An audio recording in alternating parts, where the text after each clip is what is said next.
नमस्कार, स्वागत है आप सभी का। मैं हूं आपके साथ शांतनु त्रिपाठी। बुलेटिन की शुरुआत करते हैं। खबर देहरादून से है, जहां प्रदेश में आपदा की संभावित स्थिति को देखते हुए मुख्यमंत्री पुष्कर सिंह धामी ने अधिकारियों को चौकन्ना रहने के सख्त निर्देश दिए हैं। सीएम पुष्कर सिंह धामी ने कहा कि आपदा प्रबंधन को लेकर कोई लापरवाही बर्दाश्त नहीं की जाएगी और सभी संबंधित विभागों को 24 घंटे अलर्ट मोड पर रहने के लिए कहा गया। सभी लोग कृपया घर में सुरक्षित रहें। सीएम पुष्कर सिंह धामी की ओर से कड़े निर्देश दिए गए हैं। देहरादून से ये खबर आपको बता दें।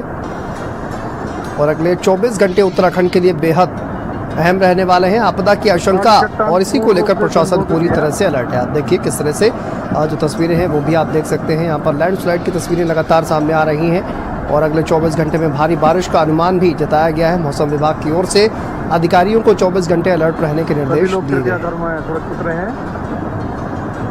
बरसात बहुत तेज हो रही है। देखिए, आपदा की स्थिति को लेकर कल मैंने स्वयं आपदा प्रबंधन केंद्र पर जाकर सभी जिलों के अधिकारियों के साथ, सभी एजेंसियों के साथ और सभी हमारे जो एनडीआरएफ है, एसडीआरएफ है, अन्य विभाग हैं, उन सबके साथ कल समीक्षा भी की और आगे के समय में हमको किस मोड पर, कैसे अलर्ट मोड पर रहकर काम करना है, इन तैयारियों को जो हमने किया है कहीं कोई कमी न रह जाए, उसके लिए हम लगातार काम कर रहे हैं। हमारा प्रयास होगा कि आपदाएं क्योंकि रोकी तो नहीं जा सकती, लेकिन उनके असर को कम किया जा सकता है, क्विक रिस्पॉन्स किया जा सकता है। उस दिशा में मॉकड्रिल भी हो रही है और सभी अधिकारी पूरे समय अलर्ट मोड काम कर रहे हैं। चलिए आगे बढ़ते हैं। खबर हरिद्वार से है, जहां पर श्रावण माह में होने वाली कांवड़ यात्रा को लेकर स्वास्थ्य विभाग ने तैयारियां तेज कर दी हैं। हरिद्वार जिला प्रशासन और स्वास्थ्य विभाग की संयुक्त बैठकों में श्रद्धालुओं को बेहतर चिकित्सा उपलब्ध कराने पर खास जोर दिया जा रहा है। जिलाधिकारी के निर्देशों पर स्वास्थ्य महकमा पूरी तरह से अलर्ट मोड पर आ गया है।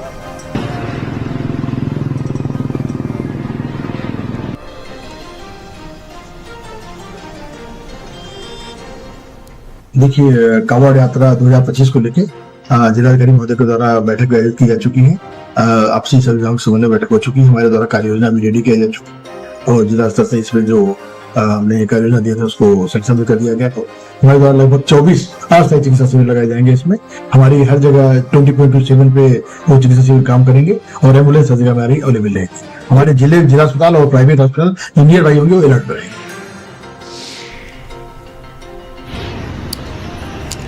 तो देखिए, हरिद्वार से खबर है, कांवड़ यात्रियों को लेकर उनकी सेहत पर किस तरह से फोकस किया जा सके, इसी को लेकर निर्देश दिए गए हैं। जिलाधिकारी की ओर से निर्देश दिए गए हैं। स्वास्थ्य विभाग को अलर्ट मोड पर रखा गया है। कांवड़ यात्रा में कांवड़ियों को किसी तरह की दिक्कतों का सामना न करना पड़े, इसी को लेकर जिलाधिकारी की ओर से ये निर्देश दिए गए हैं। तो कांवड़ यात्रा से पहले स्वास्थ्य महकमा पूरी तरह से अलर्ट पर है।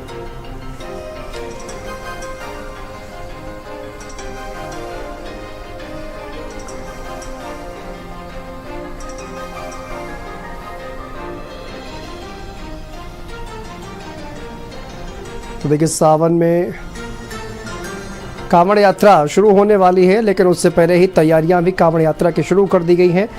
हरिद्वार से खबर आपको बता रहे हैं, कांवड़ यात्रा से पहले स्वास्थ्य महकमा पूरी तरह से सतर्क हो गया है, अलर्ट हो गया है। जिलाधिकारी ने जरूरी दिशा निर्देश दिए हैं। कांवड़ यात्रा पर आने वाले जो तमाम कांवड़िए हैं, जो तमाम शिवभक्त हैं, उनको किसी तरह की कोई दिक्कत का सामना नहीं करना पड़े, इसी को लेकर निर्देश भी दिए गए हैं। संजय पुंडीर हमारे सहयोगी जुड़ गए। संजय, कांवड़ यात्रा शुरू होने वाली है, उसको लेकर कांवड़ियों को किसी तरह की दिक्कत ना हो, क्या तैयारियां की जा रही हैं? देखिए, उत्तराखंड में विश्व प्रसिद्ध जो कांवड़ मेला है वो शुरू होने वाला है, जिसको लेकर हरिद्वार में अब प्रशासन के साथ साथ स्वास्थ्य महकमा भी पूरी तरह अलर्ट हो गया है। क्योंकि हमने देखा है कि जब कांवड़ यात्रा में जो श्रद्धालु पहुंचते हैं, उनकी स्वास्थ्य सेवाओं को लेकर जो स्वास्थ्य महकमा है वो पूरी तरह अलर्ट यहाँ पर दिखाई दे रहा है। साथ ही साथ जो अस्थायी शिविर है वो भी लगाए गए हैं और जगह जगह पर जो श्रद्धालु पहुंचेंगे उन्हें किसी भी तरह की दिक्कत ना हो, इसके लिए जगह जगह बोर्ड भी लगाए जाएंगे। जी ठीक है, बहुत शुक्रिया आपका संजय जानकारी के लिए। चलिए आगे बढ़ते हैं। खबर उधम सिंह नगर से है, जहां पर जनपद के जसपुर क्षेत्र में उत्तराखंड अल्पसंख्यक आयोग के सदस्य डॉक्टर सुरेंद्र जैन का जैन समाज के द्वारा फूलमालाओं के साथ गर्मजोशी से स्वागत किया गया। इस अवसर पर अवलोक जैन, हरिओम सिंह सहित अनेक लोग उपस्थित रहे। डॉक्टर जैन ने प्रदेश के मुख्यमंत्री का आभार जताते हुए कहा कि सरकार ने एक साधारण कार्यकर्ता को पद देकर अल्पसंख्यक समाज के हितों के लिए काम करने का अवसर दिया है।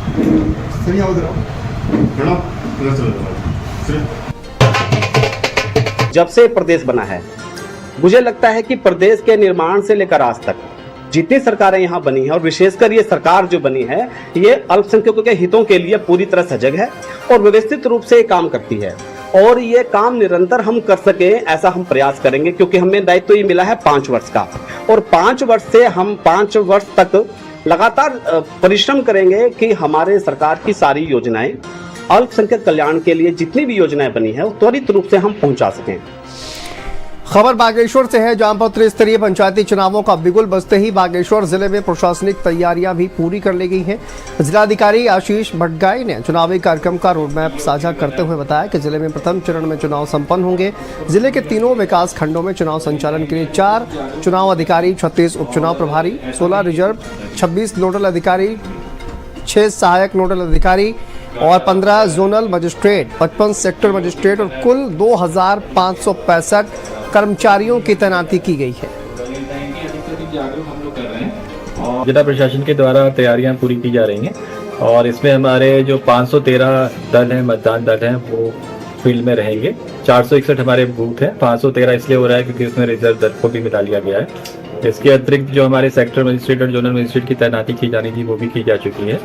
रिटर्निंग ऑफिसर्स और असिस्टेंट रिटर्निंग ऑफिसर्स हैं वो भी तैनात किए जा चुके हैं और उनकी 2 राउंड की ट्रेनिंग भी की जा चुकी है। साथ ही साथ क्योंकि इस समय आपदा का भी सीजन है तो उसके दृष्टिगत भी तहसील स्तर पर भी और मुख्यालय स्तर पर भी कंट्रोल रूम जो है हमारे वो फंक्शनल है। उत्तराखंड में बाढ़ प्रबंधन को लेकर राज्य सरकार ने सक्रियता दिखाते हुए हरिद्वार, उधम सिंह नगर, नैनीताल, चंपावत और देहरादून में मॉक ड्रिल का आयोजन किया। इस मॉक ड्रिल में आपदा प्रबंधन विभाग, जिला प्रशासन, एसडीआरएफ, एनडीआरएफ, पीडब्ल्यूडी समेत कई एजेंसियों ने हिस्सा लिया। आपातकालीन परिचालन केंद्र से आपदा प्रबंधन सचिव विनोद कुमार सुमन ने पूरे अभ्यास का निरीक्षण किया और तमाम व्यवस्थाओं का जायजा लिया। उसके तहत एक सूचना मिली थी कि जो हमारा एक सपेरा बस्ती है, तो सपेरा बस्ती से लगना हुआ जो हमारा एक नाला है, उस नाले में तो रात भर बारिश की वजह से ओवर हुआ है, अभी बारिश चल रही है और साथ साथ में जो नाले का एक पोर्शन है वो डैमेज होकर के नाले में गिर गया और साथ साथ में कुछ पेड़ गिर गए। उस ब्लॉकेज की वजह से जो लगे हुए बगल में एक मकान है वो ढह गया है और उसमें कुछ लोग इंजर्ड हैं, दबे हुए हैं और साथ साथ में जो लगे हुए घर हैं, करीब 7-8 घर है, उसमें बहुत पानी भरा हुआ है। तो इसको देखते हुए जैसी सूचना आई है तो मैं मौके पर पहुंचा। उसके बाद जो हमारे जो लाइन डिपार्टमेंट्स हैं तो स्टेजिंग एरिया से उनको सब डिमांड करते हैं, एनडीआरएफ, एसडीआरएफ, फायर और हमारी हेल्थ और लोकल पुलिस की मदद से।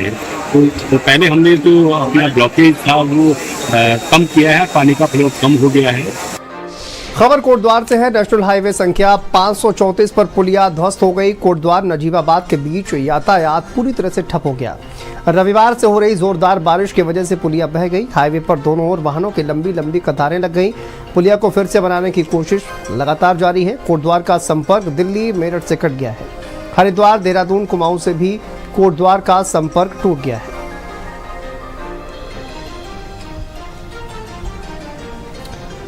आगे बढ़ते हैं, चमोली से खबर है। बद्रीनाथ हाईवे पर लचमोली के पास हादसा हो गया। श्रद्धालुओं से भरा वाहन दुर्घटनाग्रस्त हो गया।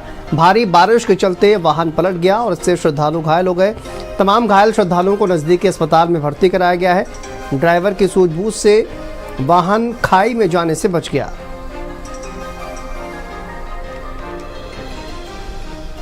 चमोली जिले में भारी बारिश लोगों पर कहर बरपा रही है। तेज बारिश के चलते पहाड़ से भारी मलबा आने के कारण विरही नजमुला मार्ग बंद हो गया और इस दौरान यातायात बाधित होने से लोगों को मुश्किलों का सामना करना पड़ा।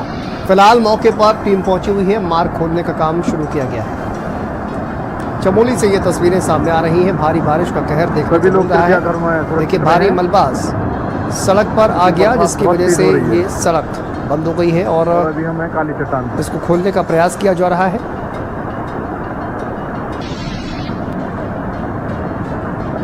काली चट्टान पूर्ण रूप से बंद हो चुकी है। आगे बढ़ते हैं, खबर कोटद्वार से है, जहां पर बहुप्रतीक्षित पासपोर्ट सेवा केंद्र बनकर तैयार हो चुका है और अगले 1 से 2 सप्ताह में ही यह सेवा केंद्र काम करना भी शुरू कर देगा। इससे कोटद्वार और आसपास के हजारों व्यक्तियों को पासपोर्ट बनवाने के लिए देहरादून या फिर श्रीनगर के चक्कर नहीं काटने होंगे। कोटद्वार में फिलहाल पासपोर्ट ऑफिस तहसील की बिल्डिंग में संचालित होगा।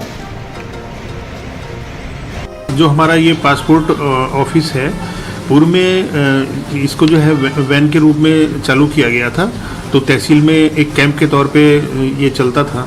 अभी जिलाधिकारी महोदय के निर्देश के क्रम में तहसील कार्यालय में ही एक 2 रूम उनको दिए गए हैं और उसी में उसको संचालित होना है। उसमें कुछ कार्य होना था, वो कार्य भी हो चुका है और इसको जल्दी ही जो है जैसे ही डायरेक्शन आते हैं तो एक कोटद्वार के लोगों के लिए एक अच्छी सुविधा होगी और पासपोर्ट जो है तहसील कार्यालय में ही बनना शुरू हो जाएगा। चलिए आगे बढ़ते हैं, अगली खबर का रुख करते हैं। बद्रीनाथ राष्ट्रीय राजमार्ग गोचर और कर्णप्रयाग के पास बंद है। बद्रीनाथ राष्ट्रीय राजमार्ग पर गोचर बंद खंड और कर्णप्रयाग के पास भूस्खलन के कारण सड़क बंद हो गई है। यात्रा को चमोली, कोठियाल, सैड़, नंदप्रयाग मार्ग से अब जोड़ा गया है।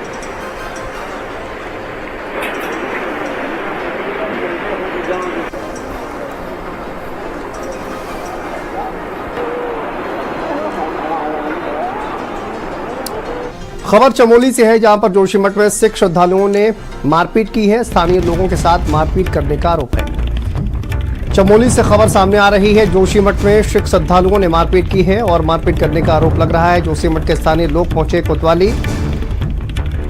पुलिस प्रशासन के साथ भी श्रद्धालुओं की नोकझोंक हुई।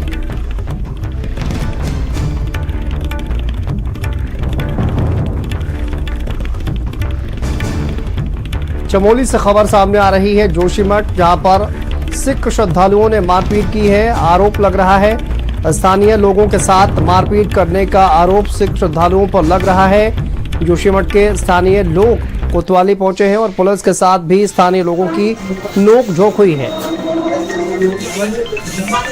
अभी स्थानीय व्यापारियों के साथ, स्थानीय लोगों के साथ प्रदेश भर में जगह जगह आपदा के हालात बने हुए हैं, जहां पर सरकार ने 4 धाम यात्रा को पहले रोका था, लेकिन अब यात्रा से रोक हटा दी गई है। ऐसे में विपक्षी दल कांग्रेस ने सरकार के इंतजामों और व्यवस्थाओं पर सवाल खड़े किए हैं। उनके मुताबिक जिस तरह से तमाम हादसे हुए हैं, उनसे सरकार के सुरक्षित 4 धाम की पोल खोलकर रख दी है। कांग्रेस के प्रदेश उपाध्यक्ष ने क्या कुछ कहा, सुनिए। सभी लोगों को सूचित ऑल वेदर रोड कहाँ है? वो ऑल वेदर का मतलब क्या होता है? सारे मौसम में, और सारे मौसम में 4 महीने क्या बरसात के सारे महीने में नहीं, मौसम में नहीं आता। ऑल वेदर में बरसात आती है कि नहीं आती है? बरसात में शुरुआत में ही सड़कें चारों धामों की जिस प्रकार से ध्वस्त होनी शुरू हुई है, मैं और सड़कों की बात नहीं कर रहा हूँ, आप केवल 4 धाम रूट की बात कर लें, यमुनोत्री की बात कर लें, गंगोत्री की बात कर लें, केदारनाथ जी की बात कर लें, बद्रीनाथ जी की बात कर लें। 4 धामों की जिस प्रकार से सड़कों की दुर्गति समय है, मैं पूछना चाहता हूं जो ऑल वेदर रोड का डंका पीटते हैं वो लोग सामने आवे, बड़े बड़े बयानवीर जो बयान देते हैं कि बहुत बड़ी उपलब्धि है साहब, हाँ ऑल वेदर रोड का केवल जुमला है। पूरे राज्य के अंदर सड़कों की स्थिति आप देख लें, मैं समझता हूं नो वेदर रोड है। चलिए आगे बढ़ते हैं। उधम सिंह नगर से खबर है, जहां पर मूसलाधार बारिश से जनजीवन अस्त व्यस्त हो गया है। लगातार बारिश के चलते लोगों को असुविधा हो रही है। शहर में जलभराव की स्थिति से निपटने के लिए नगर निगम प्रशासन अलर्ट है। 3 दिनों से चटक धूप के बाद बारिश हो रही है। लोगों को उमस भरी जिंदगी से राहत मिली है।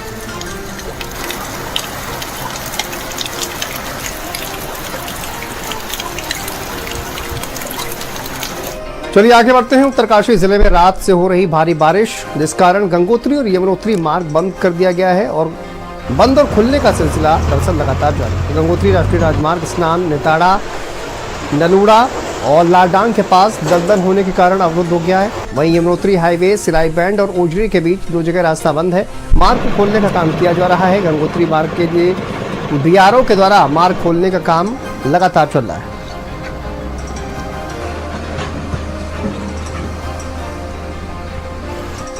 आगे बढ़ते हुए खबर टेरी से है, जहां पर राजशाही के जमाने से मनाया जाने वाला मोड़ मेले का पूजा अर्चन के साथ शुभारंभ हुआ है। ढोल दमाऊं की थाप पर महिला और पुरुषों ने सामूहिक रूप से तांदी नृत्य किया। प्रसिद्ध ऐतिहासिक राजमोड़ मेले में क्षेत्र के लोगों ने वाद्य यंत्रों के साथ अगलाड़ नदी में मछली पकड़ने के साथ मनाया। क्षेत्र के 16 गांव के लोगों ने टिमरू का पाउडर नदी में डाला। इसके बाद बड़ी संख्या में लोग मछली पकड़ने के लिए नदी में उतरे।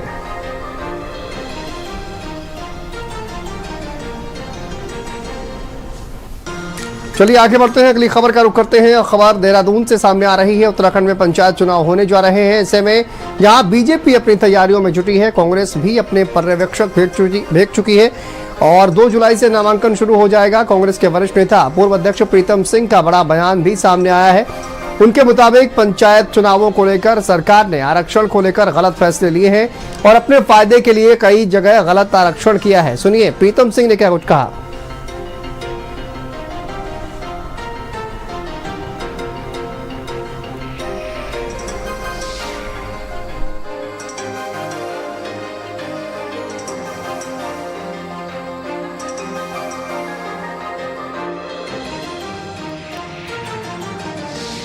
पंचायत चुनाव को लेकर के कांग्रेस पूरी तरीके से तैयार है। भारतीय जनता पार्टी और सरकार जो है पंचायत चुनाव को लेकर के कदापि जो है सीरियस नहीं रही और अगर सरकार चुनाव कराना चाहती तो अब तक जो है चुनाव हो गए होते, लेकिन पहले नगर निकाय के चुनाव को टालने का काम किया और उसके बाद पंचायत के चुनाव को भी टालने का काम लगातार सरकार ने किया है। देहरादून के मोथरोवाला स्थित अमोलाज रेस्टोरेंट में विचार एक नई सोच सामाजिक संगठन और 17 सहयोगी संस्थाओं के द्वारा आयोजित स्वास्थ्य संवाद और स्वैच्छिक रक्तदान शिविर में समाज सेवा की मिसाल पेश की गई। खराब मौसम के बावजूद बड़ी संख्या में लोगों ने रक्तदान शिविर में भाग लिया और शिविर में कुल 216 यूनिट रक्तदान हुआ। कार्यक्रम का संचालन योगंबर पोली संस्था के सचिव राकेश बिजलवाण ने संयुक्त रूप से किया।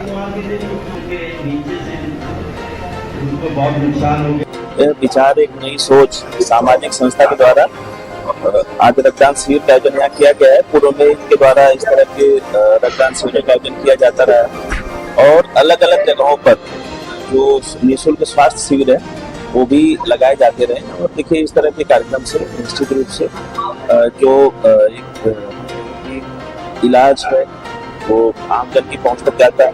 जिनको जरूरत होती है वहां तक स्वयं पहुंचते।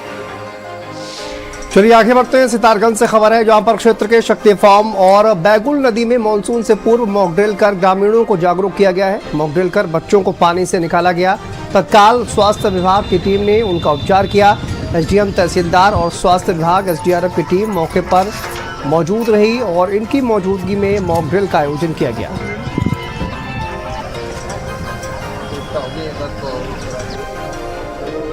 इंसिडेंट था मॉकड्रिल का, वो हमें सूचना मिली है लगभग 10 बजे कंट्रोल रूम से कि यहाँ विद्यालय आंगनबाड़ी जो आए थे बच्चे, तो अचानक पहाड़ों में बारिश के समय मानसून सब चल रहा है तो बारिश का ज़्यादा जल भराव होने के कारण यहाँ पर भी नीचे प्लेन्स एरिया में पानी भर गया था, जो कि बेगुल नदी उफान में थी और बच्चे विद्यालय के उस पार बच्चे वहीं रह गए थे। आपदा संबंधित जितने भी विभाग हैं सभी लोगों के साथ कोऑर्डिनेशन करके मॉकड्रिल की गई है। इसमें एसडीआरएफ है, पुलिस है, फॉरेस्ट है, मेडिकल है, पशु पालन विभाग है, सभी जो है विभागों के साथ मॉकड्रिल की गई है। जिसमें एक सिनेरियो बनाया गया था कि यहाँ अरविंद नगर क्षेत्र में जलस्तर बढ़ने के कारण कुछ इस प्राथमिक स्कूल के बच्चे जो हैं वो फंस गए थे। उसको एसडीआरएफ ने सफलतापूर्वक जो है वो रेस्क्यू किया है। आगे बढ़ते हुए खबर देहरादून से है, जहां पर गेस्ट हाउस की आड़ में देह व्यापार चल रहा था। दून पुलिस ने देह व्यापार का भंडाफोड़ किया है। एसएसपी देहरादून को गोपनीय सूचना मिली थी, जिसके बाद पुलिस ने गेस्ट हाउस में छापेमारी की है। गेस्ट हाउस मैनेजर समेत 6 अभियुक्तों को गिरफ्तार किया गया है। मैनेजर समेत 6 अभियुक्त मौके से गिरफ्तार हुए हैं और नकदी आपत्तिजनक तमाम सामग्री भी बरामद की गई है।